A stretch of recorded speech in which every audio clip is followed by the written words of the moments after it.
أنت ليه محمل نفسك فوق طاقتها؟ ليه دايما حاسس إنك لو ما بقتش خارق ومثالي في كل حاجة بتعملها يبقى أنت فاشل؟ بنشوف على السوشيال ميديا طول الوقت مقارنات بدمرنا نفسيا، ناس محسسانا إن الحياة لازم تكون نجاح ساحق وطاقة إيجابية 24 ساعة ومثالية مبالغ فيها، وده للأسف بيخلينا نقع في فخ التطرف في مشاعرنا. يا إما بنضغط على نفسنا لدرجة كبيرة عشان نثبت نفسنا، يا إما بنحس بالإحباط التام ونيأس ونبطل نحاول أصلا. في آية في سورة البقرة لما تفهمها بجد هترتاح من كل الصراعات دي. ربنا بيقول بسم الله الرحمن الرحيم: وكذلك جعلناكم أمة وسطا. عارف يعني إيه وسطا هنا؟ في اللغة والشرع الوسط هو الأعدل والأفضل. ربنا مش طالب منك ترهق روحك بالمثالية المفرطة اللي تعجزك، ولا طالب منك الإهمال والتقصير اللي يضيعك.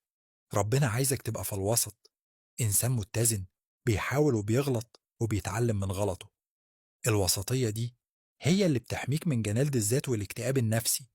وعشان تسيب أثر حقيقي وجميل في الدنيا دي مش محتاج تكون إنسان كامل ما بيغلطش، أنت محتاج بس تكون إنسان متوازن، تدي لروحك حقها ولجسمك حقه ولربك حقه. قولي في التعليقات إيه أكتر آية في القرآن لما بتقراها في وقت ما تكون متضايق بتحس إنها بتطبطب على قلبك وبتديك سلام نفسي.